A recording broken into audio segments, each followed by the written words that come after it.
Good evening, Mallory. Good evening, Sam. Ooh. Good evening. Uh. It's Halloween in September. We're covering Sinners on the Nobody Leaves podcast. Mallory, I feel like I stole some valor from you by doing our first Halloween-themed episode. I want to critique your movie. If you can't tell by just our, general vibe, one of us is way more into Halloween than the other, and I'll leave it up to the audience to decide who. I'm kind of into this stuff. But we're going to be talking about that later.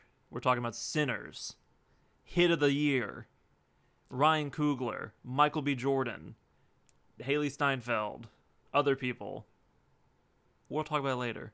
But first, what's your week been like? A very spooky week. I spent it inside. Are you gonna do the voice the whole time?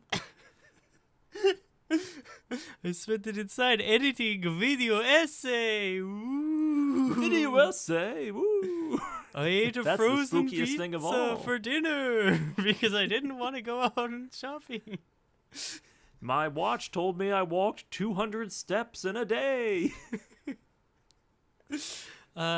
It's been a chill week. I would say that there's not necessarily a whole lot of new content on the new content consumption update front. I've been you must consume where we were last week, like the music that I was mentioning has been where I have stayed pretty firmly. Sabrina Carpenter, Man's Best Friend, continuing to be my best friend. What does that say about my gender? So I'm loving this album. Rebecca Sugar album I'm still rocking with. Lil Mariko, just been revisiting her whole catalog. But Sam, the whole thing where we just talk about what we watched and consumed last week, Patooey, I know you don't have anything that you want to talk about either. So... Mallory, I've seen so many things. Patooey. Don't Patooey me. Patooey. So Patooey, why? I'd like to completely just sidestep all of that and discuss something that you said that you didn't want to talk about on the podcast, which was John Marker Cerezi. So we put a short out, right? Yeah. Where we're making fun of a particular stand-up's particular style of sitting on stools and banisters and other stand-up club accoutrements or furniture.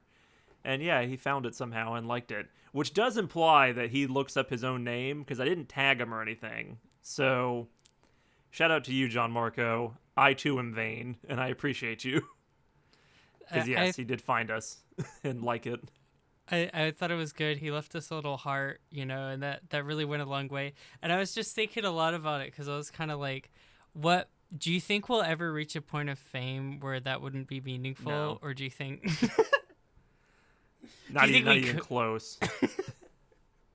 So, I mean, that's pretty mean. That's pretty cool that you left a little heart on their video. So... This isn't the first time this has happened to me. This is the first time it's happened to me where I didn't tag the person, so that's kind of cool. The official YouTube account commented on one of my videos over on the Tracking Shots YouTube channel, way back when. Terrible video is my video on Evangelion. And that's because I tagged them on Twitter about it, because they were back when Twitter was Twitter and not run by a Nazi. But they were they had some generic farming engagement kind of question, and for some reason I put my video in the comments of it, and I got a comment from YouTube, the official YouTube account. It's really weird on a video that's got 2,000 views, but I prefer Jean Marco. Is that the Evangelion video where you're you had is. to run and then answer a bunch of my questions that I yes made? A bunch of dumb questions, a bunch of really hateful questions towards the Ava community. Indeed. Why do you like this piece of shit anime? Yeah. If you want the precursor to this podcast of me just being really mean to Sam, then if you feel like I'm not mean enough to Sam on the podcast and you feel like it's mostly coming from his direction, that's my comeuppance. We made that video This is a like years in the making revenge project. Absolutely. But yeah, the other thing I was thinking about the John Marco thing is it did like a couple times we've kind of talked about stuff like I know with like when we covered like what happens next, like we got a retweet from Max Graves, and like during those podcasts we kind of like mentioned with like some kind of like awareness like, oh, Max Graves could potentially be watching our podcast, right? For a podcast that then, frequently gets 20 views, maybe 40, we have been punching above our weight in terms of like people finding it. Exactly, but it's like we have that, and then we have like there was the time when we were talking about like the Jeanette McCurdy book, like I felt like we kept like being like, if Jeanette watches this and stuff, and like sometimes I would say stuff like that, like assuming these people would watch like our videos, and I would be like, oh man, I'm being pretty like vain and self-centered and just kind of like assuming like I hope Jeanette McCurdy never finds our videos, because I think I named the short "We're all so glad that her mom died," so I hope she never finds us personally. Yeah, well, I mean, it does. I feel kind of bad about that one. It's good to speak with tact, I think, but I think that this little heart, I was like, man, it's a small world, and that like real man like watching me get in my little red morph suit and like stand on a chair. So it's like we gotta be careful, we gotta be tactful, we gotta be like, you know, we gotta be keep in the respectability of everything. That's kind of we have to have decorum reflection. On this podcast. We have Decorum. We have to be demure. What's the other one in the meme? Yeah, demure. It's something in demure. What is it? Oh, I don't know. Just chaste. Old. We're old. We forget things. We don't know memes that are also like a year and a half old.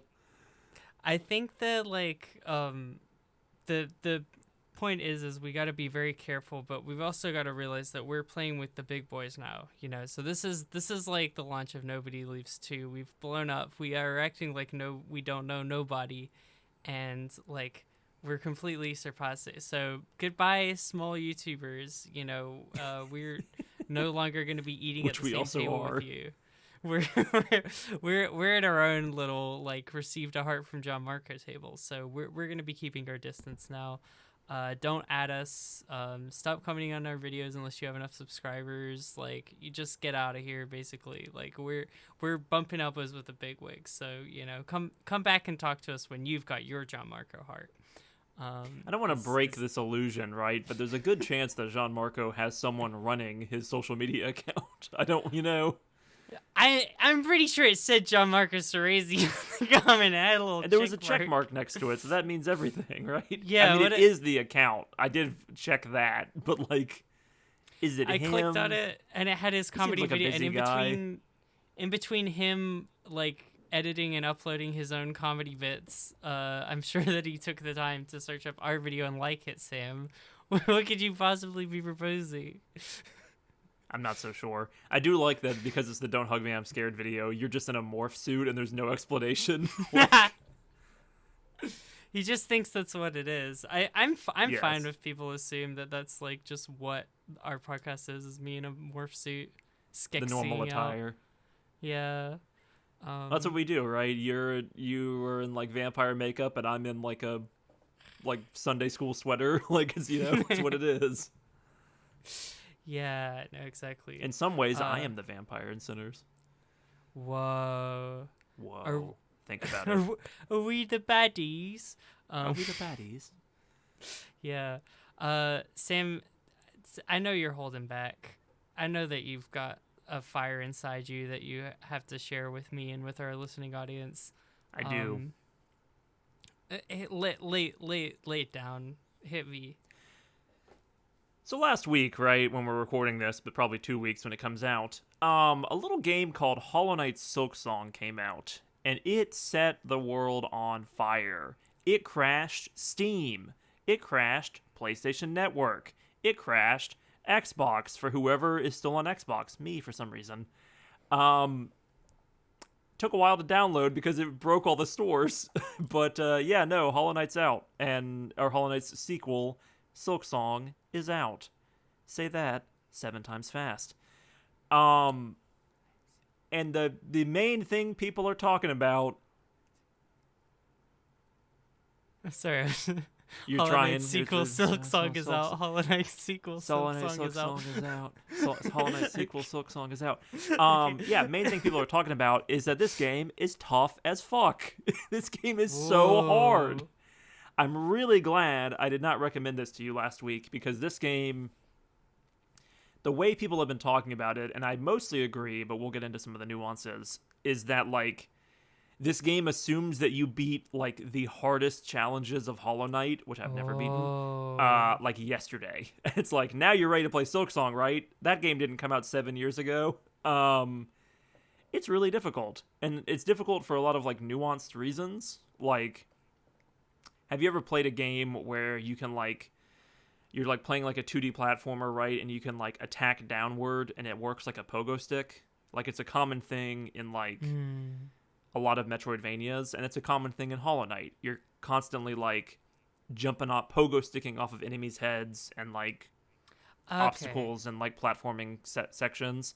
Well, in this game, you play flippy dippy acrobatic Hornet instead of the knight from the first game. So you attack at a 45-degree angle, and that doesn't sound like a big change, but it is very significant, right? Because now you're having to like worry about what direction you're facing, because you're either going to like veer to the right or veer to the left. And it makes platforming way harder. It makes like pogoing off of enemies way harder. It takes a lot of getting used to. I'd like to propose, it's also really cool. It's controversial. People do not like this, but it adds such a new flavor to the game, and it like completely messes up your muscle memory from Hollow Knight 1. And it makes it very like acrobatic in a way that like embodies the character of Hornet, who was a boss in the first game and like fought like that. So a lot of the bosses take advantage of this movement where like there's this character called Lace, who also is flippy dippy and is like jumping all around, and you end up in this like fight where you're trading blows with this character and you're both like dancing around the screen, and it's such a cool feeling. And yeah, Hollow Knight's really good. It's really hard though. Like, it is. There have been multiple times, as it took it over my life for the past like 5 days, but there are multiple times where I've been like, God, fuck this. I'm scaring my cat. I'm worrying about waking up my roommate. I may have been playing it until 2 a.m. like last night. It's good. I'm happy. I'm pleased. And most importantly, the bugs make really funny noises again, and that makes me happy. Yeah, everyone can check Sam's channel he made another short about the bug noises, even though he was kind of sheepish when I was bringing up the bug noise video last time. This is like the leading expert of bug noises on YouTube about Hollow Knight. I'm a big fan of it. It's an underrated part of these games, but everyone who's played them remembers like the weirdos who have very memorable lines, even though they don't speak English. The one I always go to is like, there's a vendor in the first game that just goes like sighs whenever you walk in the room and like try and buy something, which is also funny. But then it's like just Bampanada, and just like anyone who's played Hollow Knight remembers that. And I will stick to this as like my prevailing theory of why this game is great. And this game has introduced some new Bampanada like characters, and it's great. There's a little bug that you meet who's like clanging some bits of metal together and making like a little like song. Aww. And it's clearly like a child, and she's standing in front of a gate that's closed, and she's like, this is my pilgrim song, and if I sing it, the gate will open for me. And you're just like, no, that's not how that works. And then of course you open the gate doing some other like, doing like a fight or whatever, and then she's like, it worked, I'm gonna go continue on my journey now. And you're just like, oh, you sweet summer child, stay safe. You're the wolf taking 1,000,000 arrows into your back so the little baby bug can survive. I'm the army soldier, like T-posing in front of the bed. I mean, I fully agree with your take. Like, this has been, like, whenever we talked about Star Wars, this has been, like, one of my biggest things about Star Wars is, like, you gotta have funny little aliens in there, and they make little weird noises, and they speak a made-up language for, like, their one line of dialogue. Like, you gotta have your, like, McClunky. exactly. You gotta have your, like, Li Dum Su Tavuk General Scales. Like, you gotta, Yes, like, you these are the best parts about fiction, and people are like, oh, it's not realistic, it doesn't make any sense, you're just making random baby noises, let's take it out of games. And I'm glad that Hollow Knight's bringing it back. Hollow Knight is brimming with personality. It's also just tough as nails. I was already worried that recommending Hollow Knight, the first game, to you would be a bit of a challenge, because it is a tough game. I would not recommend you play Silksong, at least unless you play Hollow Knight and like it. Like, Silksong is hard. Another like day goes by. Another day goes by. There you Another, go. But yeah, I get to continue to just sunbathe out on my Malibu beach and pet my little Neopets on my phone, and I don't have to worry about all this gamer stuff. It's easy living. Am I belittling you? Only let the audience decide. But no, I'm belittling myself. This is not me being sarcastic of you. I'm describing exactly how my real life is. I'm not saying you couldn't play this game and beat it and have a great time. But if you didn't enjoy, like, if you weren't compelled enough to, like, try a boss 10 times in a row, like, either one of two things happens. You do it, and you beat the boss you're stuck on, and you're filled with so much, like, yes, enthusiasm that you carry that with you throughout the entire game and have a great time. Or you're just like, this is stupid. Why did Sam recommend this? I hate this. And we have a very sad podcast. Like, it's one or the other. I think it's so weird, like, the way, like, there's just, like, fundamentally different brain systems going on between you and me, like, vis-a-vis gaming, where, because, like, I know that you have that, and like, I understand that, like I didn't used to have that, though. Like, you build that. I feel like I have such a thing where, like, I love the atmosphere, I love the art, I love looking at the things, I love exploring, and then as soon as it gets challenging, it's like, and then, like, I beat it, and I just don't feel very good. Like, I just feel like, okay, like, got past that one. Like, I just don't get enough joy of, like, facing my challenges. Still haven't gone back to Deltarune. I will, but I'm just like, oh man, it's. I love avoiding difficult things, you know. I see, but when you find the game that, like, it needs to be like 20% bullshit, so you feel like you got one over on the game, right? Like, I'm doing a fight right now where, like, this boss is just a little too fast and spawns too many extra enemies, and I'm like, this is horseshit. Why'd they make it like this? This is terrible. But if I beat it, it's like, I beat it, and you made a bad boss, and I still won. Like, it has that feeling to it, and yeah, it's not. The nice thing about Hollow Knight and Silksong is that I like both parts. Like, I like the challenge, and I like these mostly really well-designed bosses and enemies that are really interesting and fun to fight. And I also like exploring, meeting weirdos. It has the thing where it's like, let me go down this path. Have I been here yet? Oh, what's this? Oh, a whole new area. Oh, what's at the end of this? Another whole new area. Am I even going the right way? No. But now I'm in a area where there's a bunch of, like, poisonous larvae attacking me. An enemy attacked me the other day and put me in a cage and sent me to a prison world that was, like, way off the map and, like, nowhere near where I had been, and I had to, like, get my equipment back and break out of prison, and it was a good game. That's cool. I like that. That's crazy. This has been the Silksong Corner. It will continue for a few episodes. Well, this is our weekly podcast where we talk about Men's Best Friend by Sabrina Carpenter and Silksong every week. Yes. We just keep coming back to the well. Did you mention, is there something else that you want to talk about that you'd been getting in your media diet this week? Not really. I watched a movie called Caught Stealing. It It was okay. That's about all I have to say about it. Caught stealing, not worthy of a review on the podcast. It was good, but also kind of unmemorable. It would really be a sin to make our viewers wait any longer. That's fine, but you gotta get it out.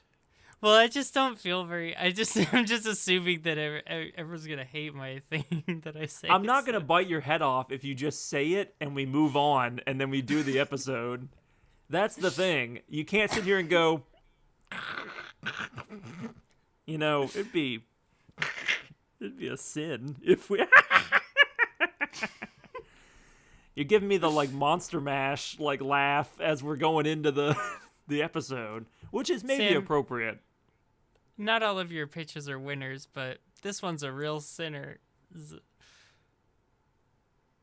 See, that's fine, but you just then we cut it off, and this is all staying in, by the way. We cut it off, and then you play your clip, you play your little funny clip out of context, and then we get into the episode. That's all we need to do.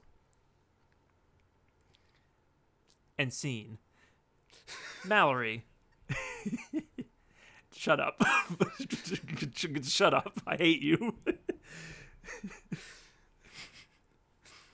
People don't even know. We're in the same room. I could walk over and just beat you with a stick and do every single podcast episode. We're not recording in different countries. That's all been a lie. I've got you chained up in my basement and I make you record podcasts. I'm just letting you dangle. You're letting me dangle? Just start talking about the movie. No. We will sit in this for as long as it takes. Come on in, you motherfucker! How you doing? Sam, this week we watched Sinners. What do you think of this movie? Well, Mallory, as it was my pitch to you, I'm more interested in what you think about the 2025 unexpected sensation, vampire, action, romance movie, Sinners by Ryan Coogler. What a movie. I loved it. We were mentioning earlier, for some reason I really related to the vampire characters. I really just saw myself. The vampires had a lot of good points, especially when they incorporated those KKK members. I mean, I was just like, wow. Yeah. They were gonna solve bigotry. They were gonna fix everything. Why did they have to fight the vampires? I don't know. Mallory, I don't understand. There's an insult on the internet, which is you're the kind of person who would hide a bite in a zombie movie. I feel like you're the kind of person who would let the vampire in the cast. I mean, I'm not. I will say, when I watched Saving Private Ryan, the guy who's the coward who runs away. No, he's a pacifist, I guess, and he there's a evil German guy who's evil in German, and he's no, we have to heal him, and then he kills everyone, and then it's you shouldn't have been. You're nice the person to that going guy. We gotta heal him. Yeah, probably pretty much. So I don't know if I would fare very well in this movie, and I'm probably the whole invited to a cookout meeting. I'm probably left I'm probably best at the end of the stick, just keep the perimeter, just kind of stay out. I think that's probably where I belong. I feel like the vampire shows up at the door, right, and goes you'll let us in, say what, and you'll just go what, and then they'll just come in and kill everybody. That's just easily the easiest anyway. to fool. I would be beyond whether or not you'll live or die in this movie. What do you think about Sinners? So just one more thing on whether I'll die in this movie. The woman who her husband gets turned she's the Asian woman. I feel I would be her, and it would be her husband would be there, and instead of having this whole moral dilemma of do I let my child die, whatever, I would just be oh, it's my husband, he's completely fine, and there's no way he turned it. Come on, he'd be standing next to the violence. Yeah, I would easily get tricked. Basically, is what I'm saying. Yeah, this was a very, very good movie. Extremely interesting. The setting details and the just immersive world that you're plunged in. The fact that we make it like so deep into the movie before there's even any like mention of vampires, like or a supernatural element, like it's even like the like 45 minutes, maybe an hour before Remick like falls into the screenplay, like from like the top of the camera, basically. No, absolutely. And then like even then it's like, okay, we kind of have in the background like this idea of like vampirism, and like, I mean, at least for me, I knew like this is kind of a vampire movie like going into it. Like I don't have much more about like what the vampires are in this movie and when they're coming, like before and after that scene. So even with that, like you're still just kind of like completely immersed in like this like huge event that they're putting together for like the grand opening of their like juke Juke joint. Yes. Yeah. I was like that's correct, yeah. But yeah, like the just like a really really good, like the fact that I was just so invested in all these characters, like as we're just going through these day and like all their interactions, even the like the like hoodoo element that's like introduced with like with Annie, the character Annie. Yeah, like she doesn't even come in until like way deep into the movie, and it's like kind of a reveal like that Smoke has like this dead like child, and like even that level of like the mysticism and like lore around that is like way deep into the movie, and I don't know, it's really really good, and it really serves its purpose effectively. Like I think there's so many of these, like, I mean, I say this as if I've seen a lot of horror movies. I typically am not a big horror person, despite my cool edgy aesthetic that I'm trying to incorporate. I'm very scared, and I don't like to watch like gory scary things, but I think this movie does such a good job, because I feel like, you know, yeah, your typical horror movies, and like everyone dies at the end, I guess. Is slasher, is that the term that's like yeah, describe but that? slasher movies do that, but like horror movies in general usually have like maybe two, usually one like survivor. Yeah. And it's like it does such a great job of like really spending so much time with these characters and getting to know them, and like the kind of flashbacks that Smoke is having, like before he like goes out and kills all the like clan members, like towards the end of the movie, where he's just like flashing through images of like all these people like interacting with each other, and the pain of like a community. It's about the that's been community. lost. It's about Yeah. It's really very impactful, and like just really puts you there with his pain as he then just like goes out and massacres like round 2 of vampires. As like these clan members are, you know, they're different. The movie. Mallory, like, what do you mean? The clan members aren't vampires? Is there a metaphor going on here about what do you? What? I mean, the movie is the curtain goes... blue? The curtain's just blue, right? The movie goes to an extent to like differentiate like the what vampires are in this movie is like a specific thing that's like more nuanced. The clan members are worse than the vampires, and the reason why the vampires and all this pain festers and like creates there's like this kind of like cultish vibe going on, and like they want to assimilate them into their like family with like love and fellowship and all this thing. It's like it's all like this sickness and evil that's like growing at the feet of just like this white supremacist system that is like, you know, restricting everyone's freedom and like limiting their opportunities and abilities to make their way in the world. And it poisons even people who have like themselves experienced repression, right? Like there's the anecdote about Smoke and Stack wanting to go to like a free city that is like founded by black people and would theoretically be like a place where they can like thrive, and there they also suffer rejection because of like cultural issues and the fact that they killed their dad and like, and well, so instead they have to go ahead. Wasn't it that their dad was like a bad person, and that it was they also were like that. I wasn't sure that it was known that they killed their dad, or if it was that like they they were just like, oh yeah, there's no way that like the evil didn't like leak down to you, basically, like the generationally. reason given is that, but it's also like you killed your dad, like I think it's like that is used as proof that you're like of bad seed or whatever. And even though they barely interact, like you think about like how they exist compared to like Preacher Boy's dad, and like how there's clearly like this guy who, like, when the movie gets into religion and it gets into like a surprise rejection of faith at the end of this movie, which feels very different to how these stories usually go. The Preacher Boy's father, the preacher, like, he didn't help his nephews, right? His nephews were living under like a violent, like, drunk, I believe is the implication, and they're not saved by religion. They have to save themselves, like, without religion, without support from their community, without support from other black people, and it turns them into this, like, it makes them very, like, bitter.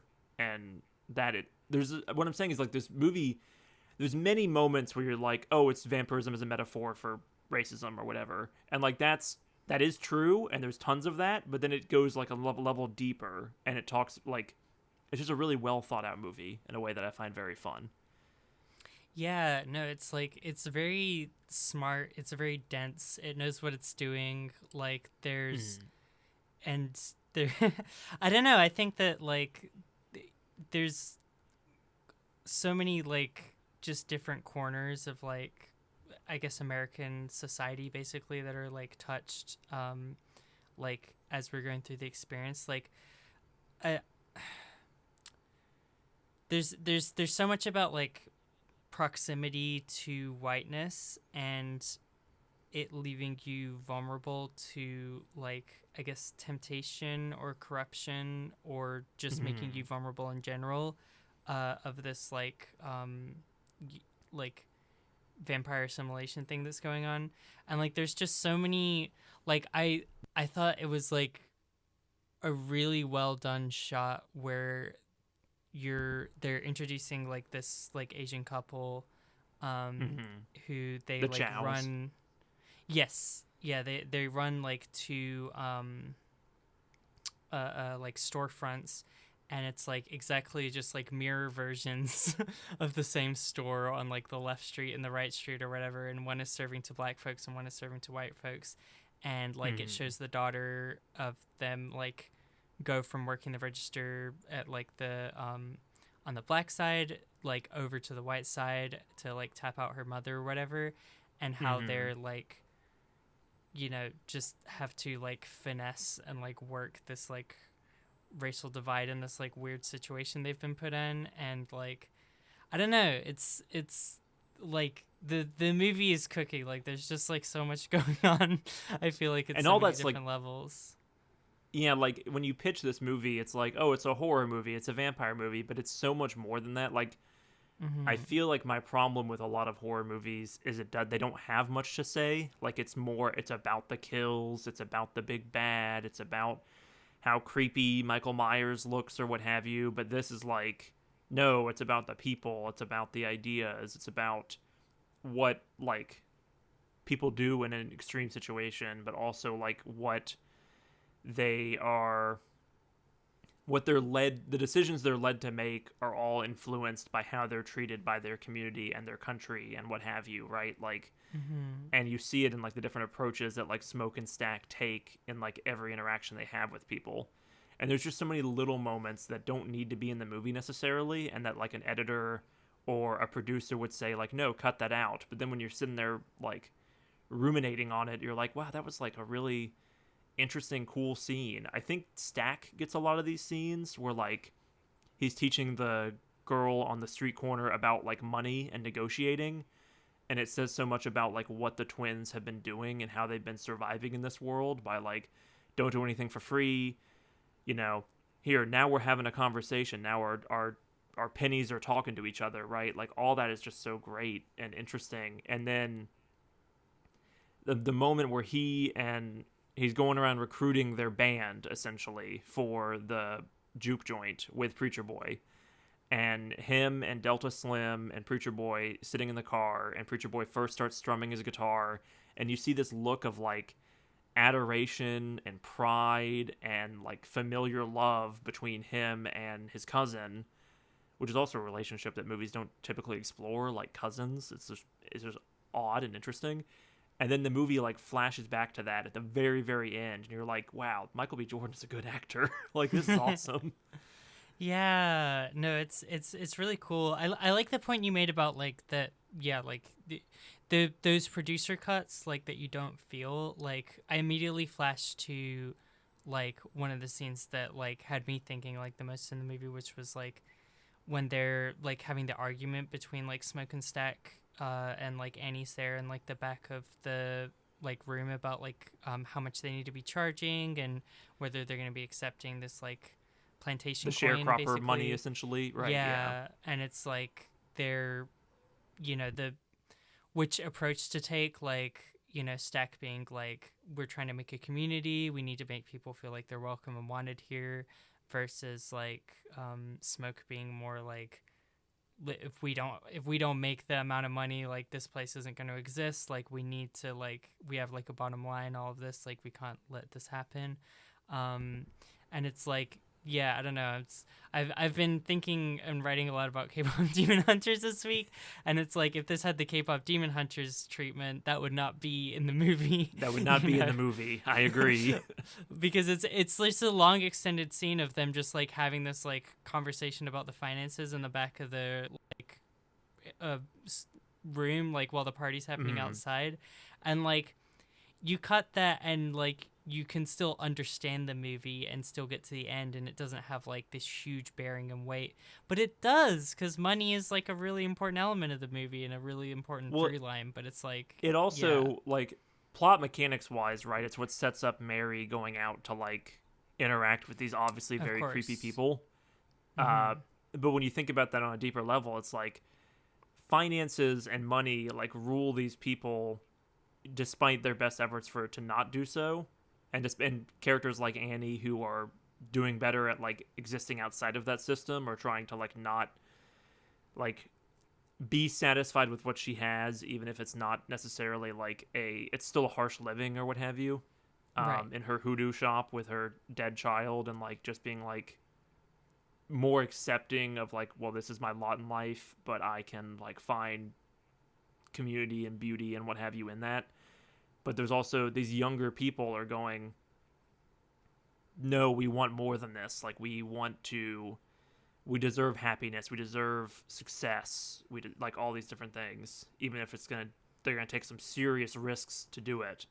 There's a whole movie in this movie that isn't even shown, which is like, what did Smoke and Stack do in Chicago? How did they play like the Irish and the Italians against each other? Like, they worked for Capone, apparently. Like, what does that mean? Like, it's just dense all throughout. Yeah, that's a really good point too. With the like, because the whole conversation between like Smoke and Annie is like about like the, they're arguing about like how like her like practices, like her spiritual practices, like didn't protect their like daughter from death or whatever.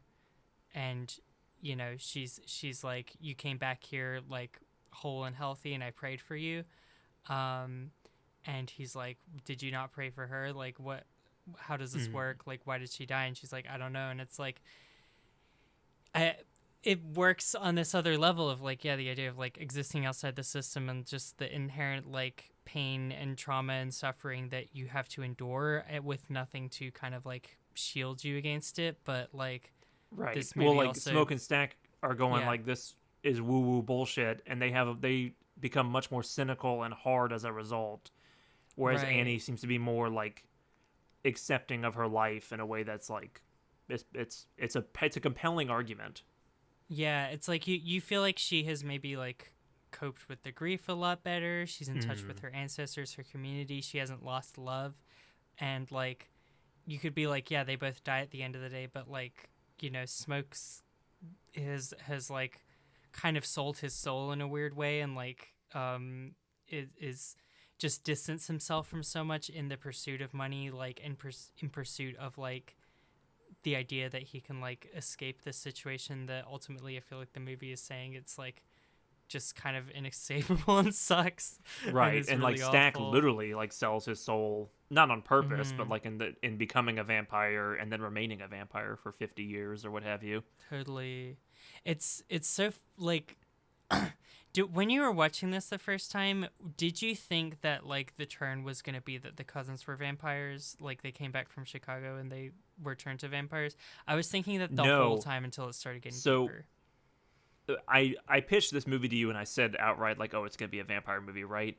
The trailer to this movie spoils the ever-loving shit out of it, where it tells you that one of the twins is going to become a vampire. Like, it shows the scene of them at the door against each other, and like the one Stack's like headbutting the door like after he's been turned, right? And it's like, oh, clearly like this is going to be Michael B. Jordan versus vampire Michael B. Jordan. And I feel like going in not knowing that, it is like it's so much of a stronger moment, especially because like he plays it so well. Well, A, he plays a creepy vampire really well, but B, when he's like, they killed my brother, he was the best of me, as I think what he says, or something along those lines. And it's just like that movie sits with that in a really good way for a few minutes while there's still like two vampires locked up in the barn and more outside killing everyone who just left. Like it's good. Yeah, no, absolutely. It truly makes you feel the pain. It was really good at like tricking me into thinking that there were two Michael B. Jordans, and like not the not first thing even they do just is have one of them light a cigarette for the other, right? And it's like, no, we got the effect working pretty well. Like, hey, it looks a little wonky, but it's green screen's come a long way.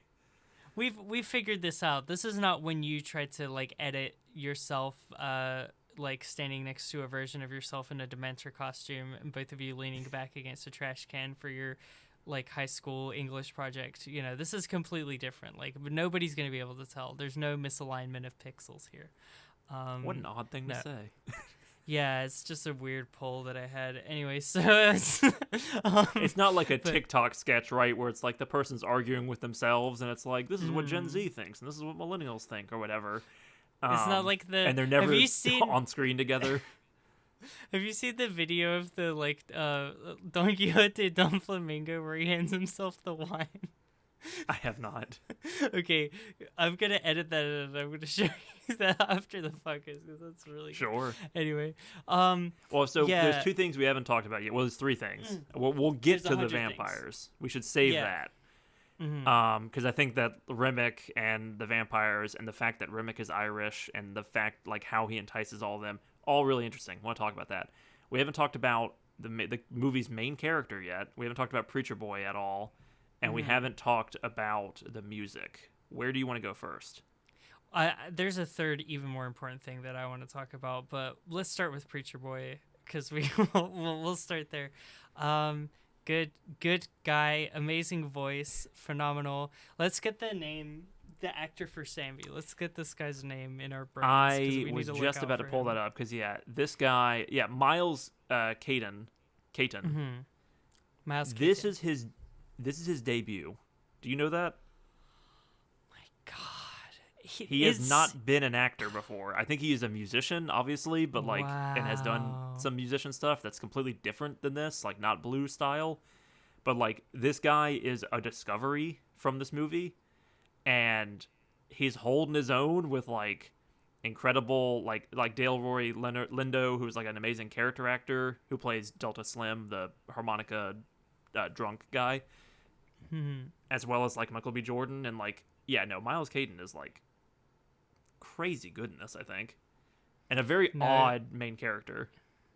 He's so cool. Like I don't know, the opening scene of this movie of like him running into the church and like gripping the like guitar, like broken guitar handle stake, and it being like just drop it or whatever, like is just so crazy. And like his like I don't know, I feel like his like acting, everything, like embodying this like scared vibes, like the way he's like walking like towards the like altar, like you feel it, man. This kid's good. He reminds me a yeah. lot of Daniel Kaluuya, who is the main character in Get Out, and also has done some other cool work. But just where like he's reserved, but also you can feel like everything on his face, like he's ready to like crack from all this. Like he's having a real bad day by the end of this movie, and like you can feel that so much in just the emotion, like as he's driving back to like home and like has been completely changed for good from this experience. Yeah, I caught that. But did you catch the part where he's like, "Hey, can I drive this thing?" And he's like, "You can drive it back home." I'm like, "No, he's gonna die." Everyone's dead. Everyone he knows is dead. But no, absolutely. Like the way that he carries himself in so many scenes, like while being this reserved character, like absolutely like carries so much of the movie. And yeah, his singing. He feels realistically like a guy like dragged out of like 1930. Like he is. His voice is like so deep, and his blues playing is obviously like incredible. But let's talk about the music.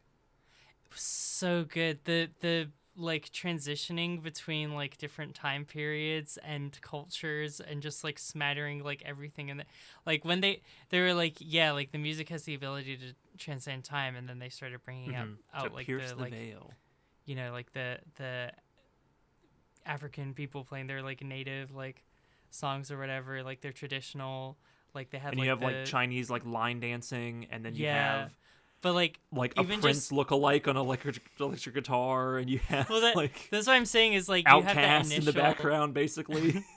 You have the initial like African people playing their song, and then it says "in Future," and I'm like remembering the line from that, and I'm like, are they gonna bring in Future? And I'm like, how are they gonna do that? Because that's a pretty big range, and we obviously have a lot more documented like specific music. And yeah, that electric guitar at the purple, I was like, yes. Like, we're here. It's so freaking cool. I really love that. And it turns that song, right? It turns the "I Lied to You" song into like a gothic kind of rock ballad that happens to also have some 808s in it. And it's both like, it's an incredible blues song and performance. It's an amazing like mashup that suddenly sounds like you're listening to like something that like Jay-Z produced. And then on top of everything, you've got like, it keeps the tone of like kind of kitschy like 80s like Metallica rock ballad like horror movie. Like at times it feels like a Scooby-Doo episode in the best way. I like that the movie continues to incorporate not just blues, not just futuristic music, but also like metal and rock. Like, it's cool. The Pierce the Veil scene. Take me through your reaction to this, where he's playing his cool, compelling blues performance, and then stuff starts happening. I really fixated on the. I pulled this up on Wikipedia. There's a Zaoli mask, which is like this traditional dance of people on the Ivory Coast. They're wearing like this big mask and like dancing around with the beads or whatever. I'd love big masks. I'm really into like that kind of stuff. And I was like, hey, that's cool. I don't know. That was kind of my main thing. That's your main takeaway? Yeah, well, because I already gave my like that was like my main vibe was like the transition, like as the reveal, I think, was like such a great thing, and then as they're like circling like through all these things, and then like because it happens in like such a sweeping, already really engaging camera shot, right? Like it's doing the like Goodfellas Copacabana thing, but then it's like the way it's framed is like Miles Caton is there strumming, and then like the camera shifts, and it's like, oh, there's always been like a Prince guitarist like behind him, obviously, right as the music's shifting, and then you get like the line dancers, and you get, it's such a blend of cultures, right? Because it's various different African cultures. It's again like future like hip hop cultures, and then it's also like a little bit of Chinese culture in there because of the Chow's presence, presumably, and it's like, wow, this is just like unbelievable. I'm chasing moments like this when I go to the movies all the time. Like, this happened, and the fucking music's blaring, and I'm sitting in the theater, and every hair on my arm is like standing up, and I'm levitating. I thought this was so incredible that like as soon as I saw it, I was like, I'm gonna go see this movie again. And before the movie was even over, and I went to see it again just to like glance around and watch people watch it for the first time, and you can just feel the audience going like the lean forward meme. Like it's when the movie goes to 11, and yeah, I think it's unbelievable. It's so cool, and it's like I love like the direct through lines. I feel like that's been like such a thing of like because so much like music history, and I'm not gonna pretend to be an expert, but like so much of it stems back to blues and like rock and like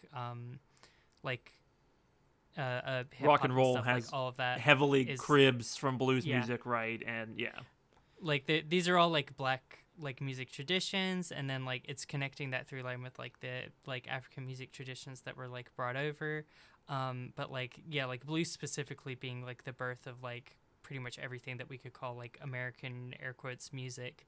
Like I love stuff that is like, here's the direct through, like here's these things sounding the same, and now you can literally hear history, like you can hear the direct connections, like, and tying it, because it's, despite this like amazing scene, it still like remains a movie that's so like firmly centered on the blues, and there's like that like really amazing scene that like I don't think we mentioned yet, where they're like sitting in the car and Delta Slim is like telling like this really traumatic, awful story about like how his friend was like lynched, essentially got lynched and castrated and all these horrible things, and then like they don't even like take a beat like to wallow in that sadness at all, and he just immediately starts like hitting the car, like making a rhythm, and they just start like playing music, and it's like how music like born out of that trauma becomes this direct through line of like, hey, here's everything that you've ever been interested in musically like during your life. Like it's all, well, like Delta from, Slim like, is like this place. haunted alcoholic character, right? And it's like his tragic life clearly like comes across in his harmonica playing, in his blues playing, his piano playing. Like he's lived this rich, often tragic life, and is able to like channel that into a something really powerful. And then his mentor, or his mentee, Sammy, is able to do it so well that the devil comes knocking. Yeah, it's crazy. Like to me, I was just like, it just felt like that thing of like, it's crazy that what it basically boils down to is like, if you're too good at music, like bad things will happen to you. And it's like, which is true in real life, right? Like you can talk about like the vampirism of like the music industry, and like that's like, we're gonna take this thing that's born of black culture and we're gonna twist it to our own ends, right? It's like the goal of Remick and the vampires.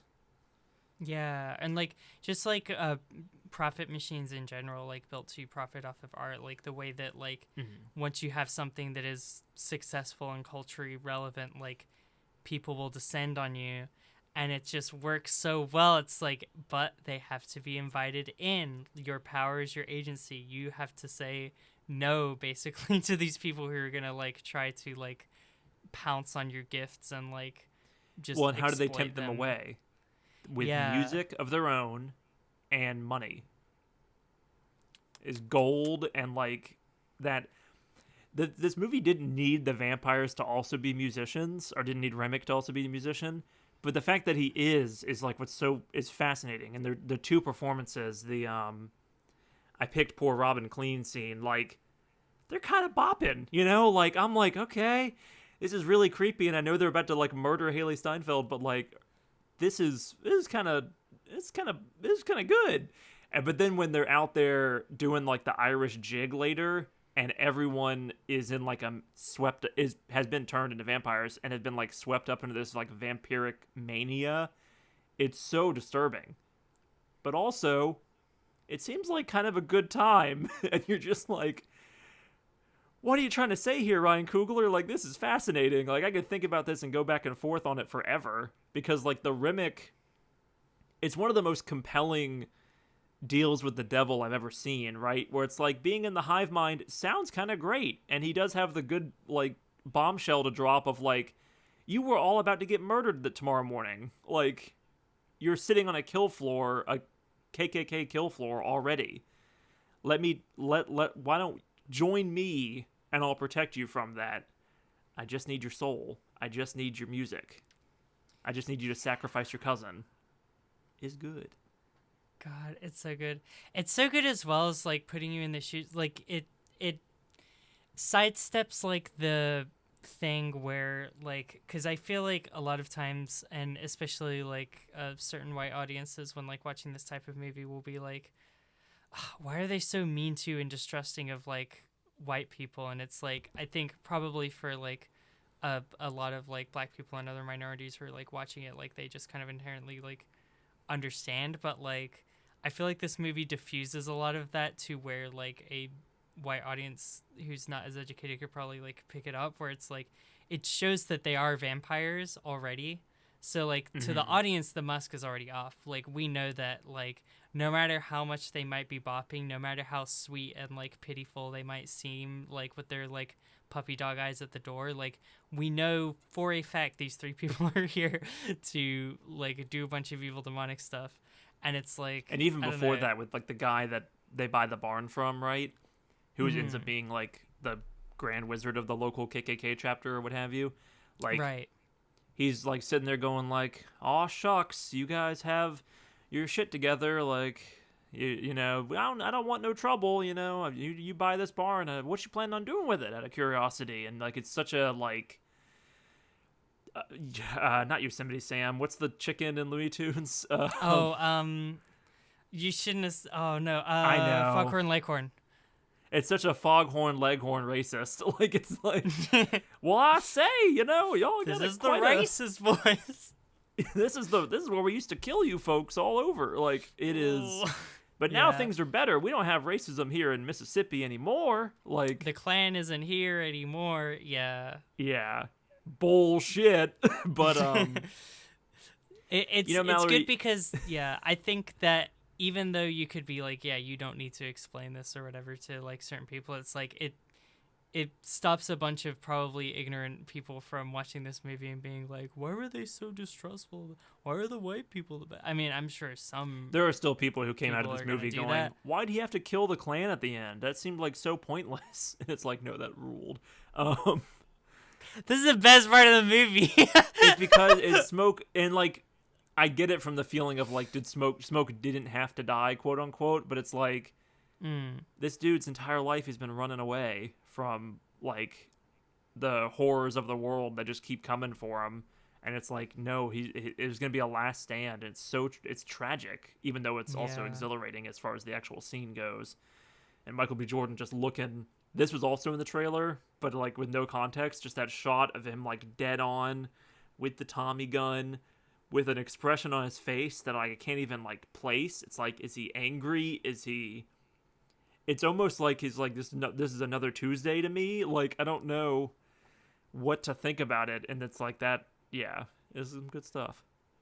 Yeah, no, definitely. I think it's like it.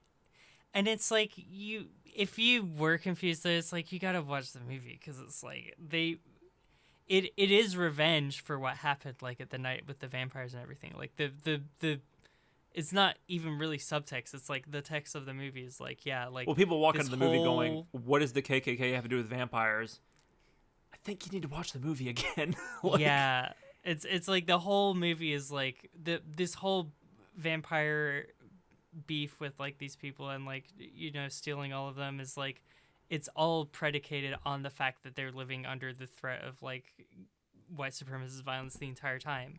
Like, that's, you know, so yeah, it's a very cool and very satisfying scene, and it's sick, and I like it a lot. And it's crazy when he's like 1 foot in like the worlds of the living and dead, and he's like reaching out a hand to like his to Annie and his unborn child. Yeah, I was gonna say wife, or but dead child. I mean, like Annie and Child or whatever, and like he's like reaching out, and like the guy's still there being like, do you want money?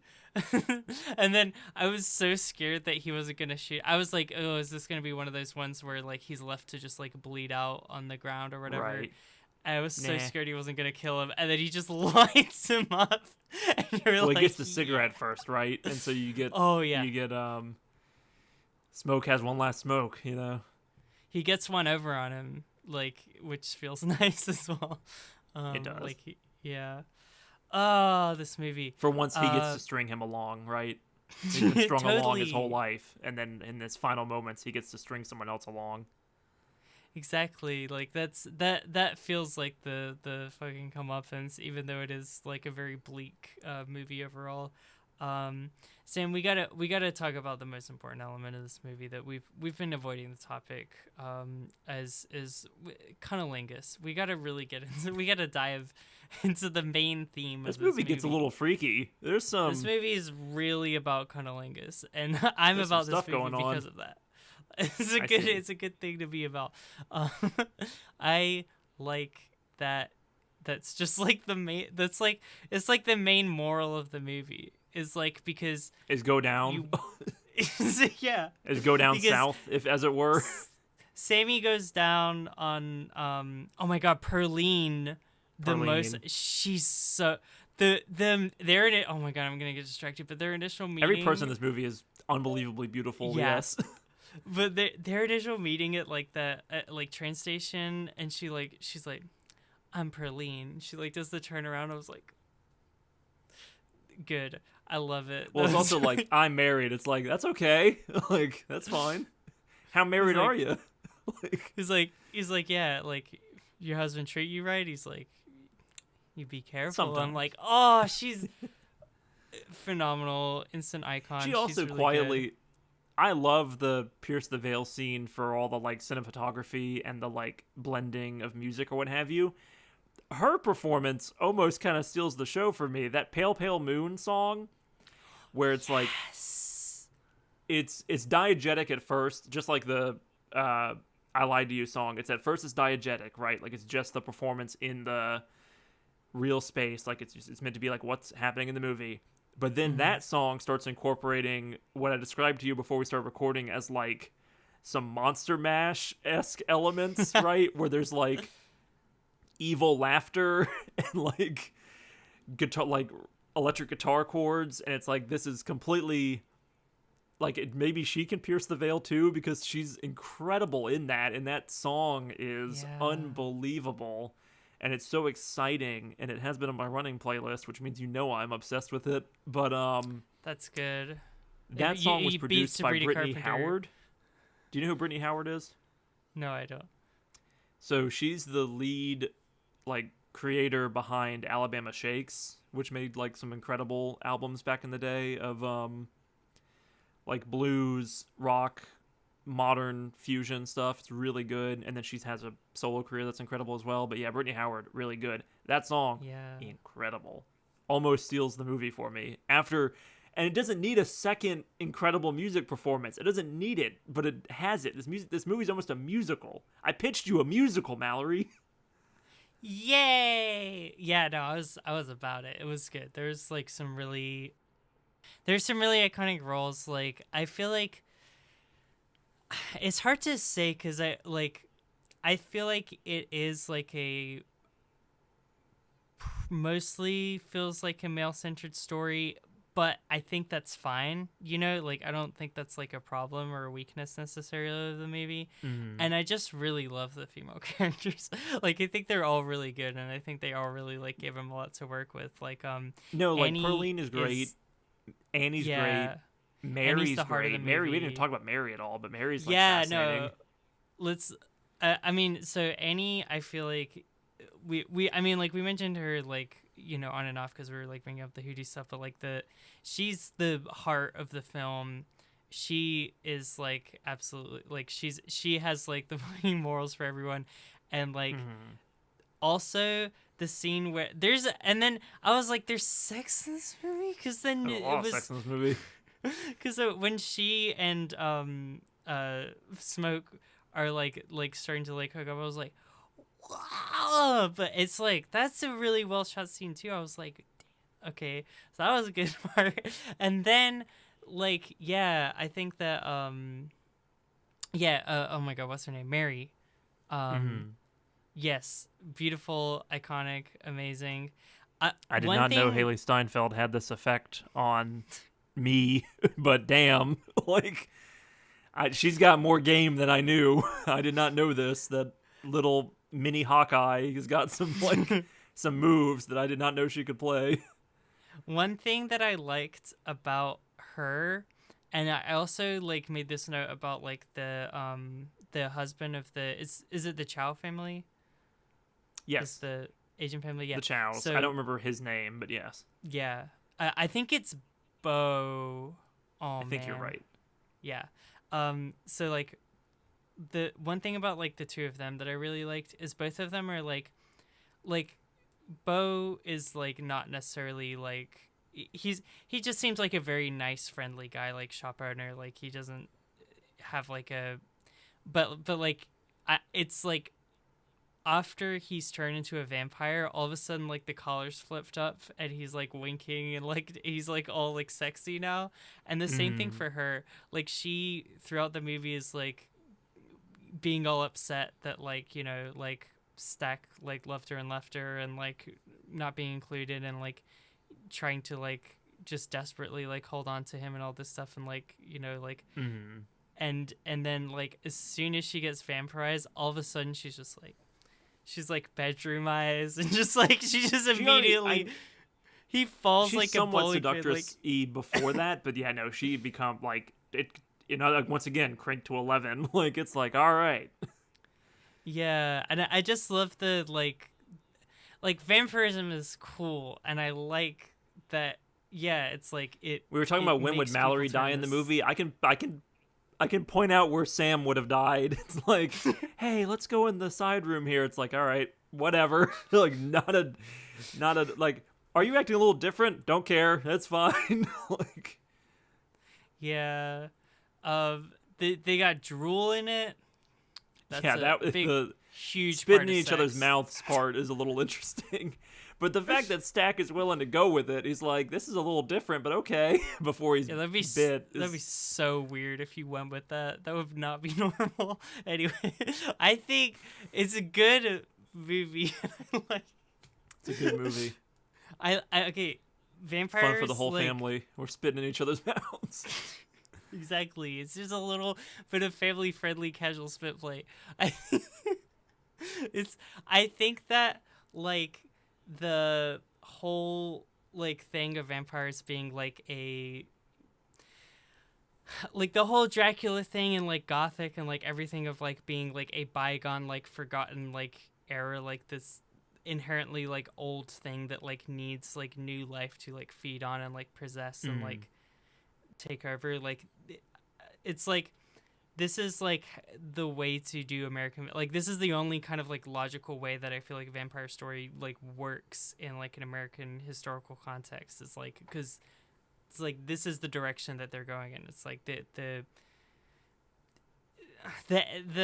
envy. I'm speaking in like runes, but it's like the like the envy of it all. It's like they have like something like real and cultural and tangible, and like the like I guess white supremacists' desire to just like take and suck that up and like consume like with the like inability to like because like I think something that this movie like communicates well like through characters like the Remick, like the Irish vampire, and like the it is like it's kind of like when Stack is like kind of like left his community behind and become hardened and become solitary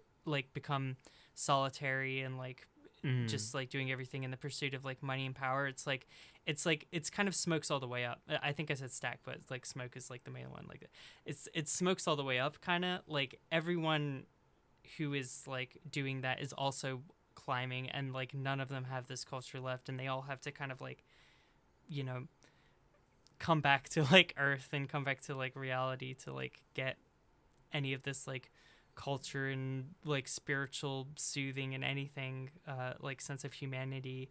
And like there's, you know, good ways to do that, of like reconnecting with your like past and your trauma, and like facing people, like letting like your ex-wife be like, why did you do that, and then like embrace you in a hug. Or there's like just being like, hey, just give it to us, we have money, and like just trying to, you know, weasel it your way in, or seduce your way in with that like confidence that comes with like power. With power and like wealth, there comes sexiness and all that kind of thing, but it is all like a lie. And then when he slams it, like Stack, when he's been vampirized, like, you know, he's all like, you know, like he's like smiling with this look on his face of like, you're only delaying the inevitable, like you're going to lose. Right. But then it has that shot that's so important where like after he slams the door, his facial expression drops, and he's like, yes, they didn't let us in. Like, it's the one thing about vampires, you gotta let them in. Well, so they're gonna win. The movie, it's interesting. It's like why is Stack the one that becomes a vampire as opposed to Smoke, right? And I think there's not a clear one-to-one answer, but it is interesting that Stack, like who their love interests are and how they treat their love interests, I think says a lot about like why Stack ends up a vampire and Smoke doesn't, right? Whereas Smoke is somewhat of a family man, even though he's left his wife as well. Like they've both left their lovers behind to go off to Chicago and are now having to deal with the repercussions of that, right? But like Smoke, if I remember correctly, Smoke is the one who rejects Preacher Boy wanting to become like them, right? Like Smoke is a little bit more, is like seeing what that means, and is like, don't become like us, we're miserable, or like these cold people, like being in war, being gangsters, all these different things have made us like you don't want this, you don't want the smoke. But Stack is more like, if I remember correctly, Stack is the one who's more concerned with like the sharecropping money situation, and he's also Smoke is the one that doesn't want the, like, he wants the actual money. He doesn't want like the wooden chips, versus Stack is okay with that. So that's like a point where they're kind of on the other. Yeah, Smoke is blue, Stack is red, right? So like Smoke is the one, he's the one getting like very upset about like accepting the sharecropper money, and Stack is, because Stack in general is like the more like smiley, laid back, like kind of like easygoing one, versus Smoke is like there's a lot more brutalistic bottom line for most of the movie. Well, like regardless of the sharecropper situation, like there's also like Stack being willing to date a white passing character, right? And like even though he knows that this is like only going to bring trouble for them both, right? Like he's often worried about like her safety and like what would the community think, like this is going to ruin this like sham marriage we've placed you in so that you can like go off and have like a better life, but not a true to yourself life, right? Like there's a lot of him encouraging people to not be true to themselves, and then he becomes a vampire. So like that's a very like surface level take of it, but I think you could write like dissertations about why one becomes a vampire and why one doesn't. And then the movie flips it on its head again with the ending. No, totally. I think it's also like because absolutely there's that aspect. I think that like my interpretation at least of like why Smoke is like, because like, you know, like the way they're introduced is like Smoke is like the no nonsense one, like, you know, like he murders like, or he doesn't murder them, he just shoots like the two guys that are trying to rob. He shoots the two guys that are trying to rob his car. No, that's Smoke. That's the blue one. He shoots the two guys. No, because Smoke is already going to see Annie at that point. No, that's Smoke. He shoots the guys because he's talking to them at the. He goes to the like general store to talk to the Chows while Stack is with, Sammy, Slim. and they go to the railway station. They meet Delta Slim, and they also meet Haley Steinfeld's Mary. At the railway station. So that's how we know it's Stack, because it's with his love interest. Smoke, prior to going off to meet Annie, is the one who goes to the general store and is like talking to the like young girl about like teaching her about like negotiation and stuff. So like that's a moment where he has like some humanities like teaching, but like he also like generally is like the no nonsense one, like he's the serious one, and like when it comes to the money, he's being like a lot more like hardcore about it and stuff.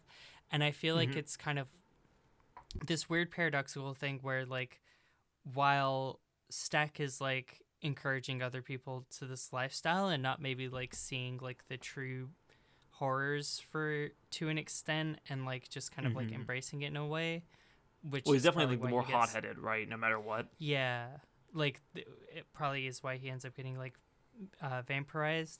Like Smoke, I kind of there's almost like a carrying like the sins of everyone else, like I don't want you to suffer the way that I'm suffering, but I'm going to continue to suffer like for everyone else's sake, almost kind of feeling, to where he's like seemingly more like cold-hearted and like brutal about like these kind of things, but that is maybe a result of him just like being more isolated, versus Stack is like a little bit more personable and like able to like reach out to people in a way. I don't know. Well, and even though they're twins, yeah. like Stack feels like the younger brother consistently. Absolutely. Yeah, Smoke's the one. Smoke protected him like from their father's abuse. Like Smoke takes the responsibility of protection, and like because of that he's maybe shielded consistently from some of the like harsher reality. And like Smoke's the one like saying like, you know, to Stack like, you're like my better half, like you're the better. It's like Smoke kind of just gives this vibe of like, I want to protect everyone, I want to like keep everyone safe at the cost of my own kind of humanity, versus like he's a sin eater, right? Like he's gonna like, I'm gonna take on all the harsh, like I'm gonna do the dirty work. I think he's the one who kills their dad. Am I right about that? Like yes. Their dad was gonna kill Smoke, or gonna kill Stack, and then Smoke killed him first. Yeah, absolutely. He had to commit patricide, which is its own like sin. Yeah, no, totally. And it's like he is like the guardian, and then it's almost like breeds maybe a level of naivety in Stack because he has this constant protector with him, which might be like why he like takes more risks or is a little bit more hot-headed, and like maybe that's why. I don't know. I'm kind of spitballing here because I'll probably every time I watch this movie, I'll have more and more questions about like, why is it important that Haley Steinfeld, Mary, is the one who brings the vampirism into the barn, right? Like that'll just continue to be like a question I'll mull over and have different thoughts about as I continue to watch this movie, because this movie is a classic. It's the best movie I've seen this year. I think will have a long tail going forward. Is good.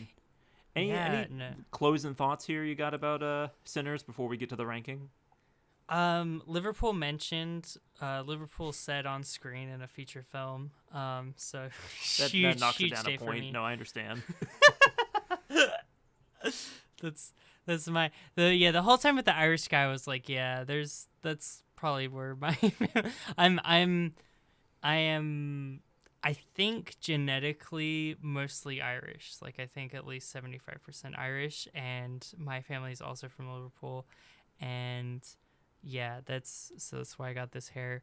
So I felt it, and like the whole thing about like, oh my god, we didn't even talk about Catholicism and like I mean, I think it's something I think about a lot, where it's like my family history is like either Irish or like I had one granddad who was like from India, and like all of those people were like, you know, I mean, it's hard to come from somewhere that wasn't taken over by the British during imperialism, but all of those people were taken over by the British during imperialism and had like Catholicism imposed on them generations before, or like my grandparents were all like born into Catholicism, but it's like this weird thing of like, is this really my culture? Like it's like, well, doesn't someone in the movie say like that was the religion that was given to you, or that they forced upon you? Yeah, exactly. Like that's exactly what Remick brings up, and like I really connect to that, and like because that's kind of a central question in the movie in general as well, of like how like Christianity has like been like pushed onto black people as a solve for the like pain that those very same people are causing, like through like through sharecropping and discrimination slavery and everything else, Jim right? Crow and stuff. Yeah, so it's like it's and like like making that direct parallel of like this is the exact same thing that has been done to us, and then like just like everyone's Irish Catholics and no, and, making like, Remick Irish is like a really smart choice the movie makes, because it makes his like devil's bargain more compelling, because it's like, I've been generationally mistreated, right? Like, I have had my culture destroyed. I have had people taken from me. Embrace this vampirism, and like, we can become the aggressors. We can become the takers, right? And we can find community through this like weird hive mindy thing. Even though clearly that seems to be like, once you do that, you're under the control of this person, right? Like, it's another form of control and oppression, but just with a little bit of mysticism and some red eyes and some flying around. And listen, that jig looked really fun, like, maybe we should just join them. It's assimilation. It's so creepy. Like, oh my god, the scene where he speaks in like Chinese in Mandarin. In Mandarin, yeah, and like he has that like intimate knowledge about her all of a sudden. It's like the like, I think that's such a way of showing the like violating nature of, because it's like it's this. Because the first thing he says is like a personal detail, right? It's also about going down on a person, but it's like, that's so violating. It's like he read her diary, but no, he read her husband's mind. Yeah, it's like it's something that you wouldn't even write in a diary, but it's just like the specifics. Like it's kind of this like basically like akin to like sexual assault type of scene, and it's like draws a really clear line between that and like the stealing of like, I guess, like cultural knowledge almost, and like assimilating it into like a single hive mind or whatever. Like, well, making a bunch of black sharecroppers who were previously like dancing to the blues, making them dance and perform and like run around in a circle to Irish music is kind of horrifying, right? Like it like there's a mania to it as well, where it's just like that scene's just so disturbing but also fascinating. Yeah, no, absolutely. I'm joking about like, oh, the jig looks really fun. It doesn't look fun. Like, these people are like they're smiling and they're like enraptured by the music, right? But there's a darkness to it that is just fascinating. Yeah, no, totally. It's assimilation, and then like just erasure. Like erasure. Yeah, like taking over with like this other thing, and like there's still a hierarchy within this like vampire thing. Like the Irish people who were oppressed are still like the closest to whiteness and assimilating to whiteness, and it's back in a time where they like were still kind of on that borderline and negotiating their whiteness, like the mafia's reference, but like that's like the like time in history where like Italians and Irish people were like making these like transition into whiteness essentially. And well, there's an argument, right, that organized crime is a response to being like persecuted as well, right? Where like Italians and Irish people have also been persecuted. Like, it all comes back to Protestant Americans and like colonial English white people. Like they themselves were fleeing from England, and it's like it's repression and haves and have-nots and persecution all the way down, right? Yeah. But then in this like seeming salvation, right, like being offered by this Irish person, it's like there's still this like the now Irish tradition is now dominant, like within this little like mini group that he's like created. That's a super nuanced point that you were making. But here's how I think about it, right? Like, Remick is presenting human instrumentality, all of us in one, collective soul, right? But Remick secretly is Sele and wants to be at the top of all that and in control over all of it. It's all Evangelion, all the time. And I think that if you take away anything about Sinners, it's that it's Evangelion, I think. Okay. Well, yeah, I mean, it pretty much sounds like that's correct. So I'll Yeah, like, 100%, right? Yeah, no, you think that too, right? No, I mean, you said it to me off camera. Like, you brought it up first. Yeah, no, I did. Thanks for Totally. saving me from myself because I was spiraling a little bit. But No, not at yeah, all. I thought that I was really interested in that. Like, cool. it is 100%. Like, I'm glad we went. I mentioned it early on in the podcast, but I'm glad we got back to the Irish aspect of it because I think it's just another.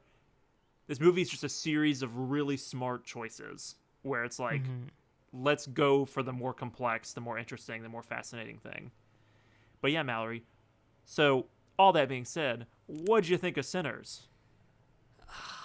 I hate rating stuff on this podcast, and I don't want to do it anymore.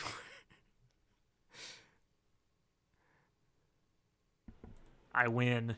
I always win, even when the lawnmower's going off in my window and I have to keep muting myself. I always win.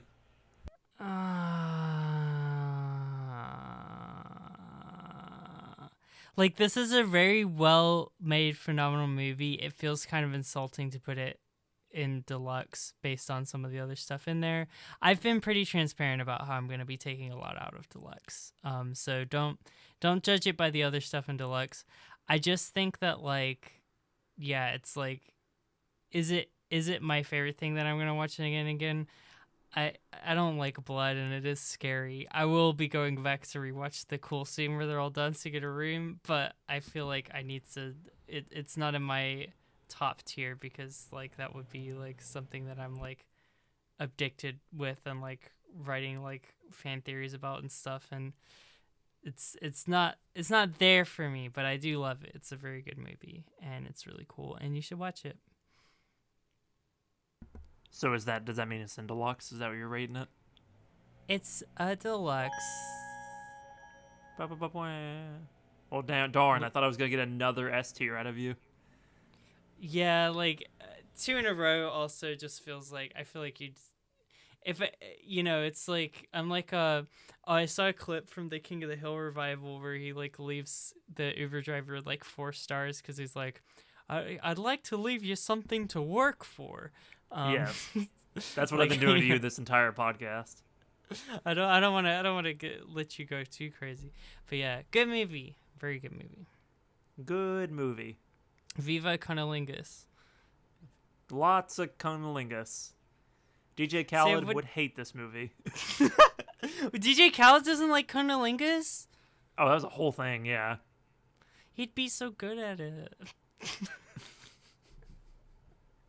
What?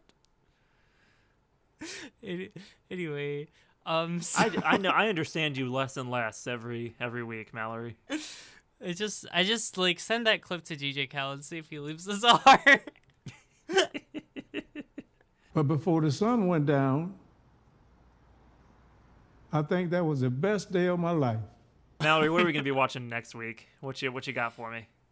Well, Sam, we've been watching and like consuming a lot of like really good media lately. And I've been saying I was. Mallory, you're not allowed to every time I pitch you something good go, we've been watching too much good stuff. I'm gonna pitch you something bad. You're not allowed to do that. You can't keep pulling that card. I think I have said that multiple times. You have. Well, I think it's good, obviously. I've been threatening to bring it back like every week, and all this other new content's been getting in the way. And with Halloween season coming up, I'm not going to have a lot of time to pitch it, so Heartstopper Season 2! Woo!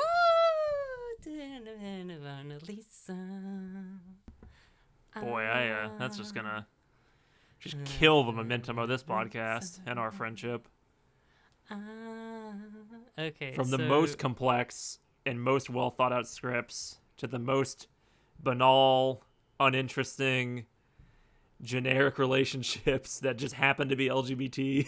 Like Heartstopper, everyone's favorite. But imagine if you But imagine if you were trans and Tao and Elle still weren't together, and then Heartstopper 2 came out, and you were like, Mallory, I'm not black, but I can appreciate Sinners way more. I think it's more to do with the quality of the show, but maybe season 2 will bring me back. We'll see. There's gonna be no nuance to this. Hey, y'all, skip the podcast next week because there's Why are you gonna doing be this to no us? nuance to the conversations. Does There's he gonna be like arguing. music? Does he have a giant neon sign that says music on the background? I'll never stop harping on that. It's like It's Miss Music. this character likes movies. His entire wall is like the But kitchen that's of his family home is all movie posters. Like, But you conceded that his entire bedroom wall being covered in movie posters is what movie fans are like. Yes, the music thing is funny, but the movie one, we knew that. We went in those rooms. Anyway, you've upset Sam, me. You've upset Penny the cat. The heart just don't terrible. stop. I don't want to watch Heartstopper season 2. Yeah, you do. You're kidding, right? You have another pitch, right? Yeah, That was all you- a joke. Feel love and joy in your heart. What about Halloween? What about the fun vibes? It's not October yet.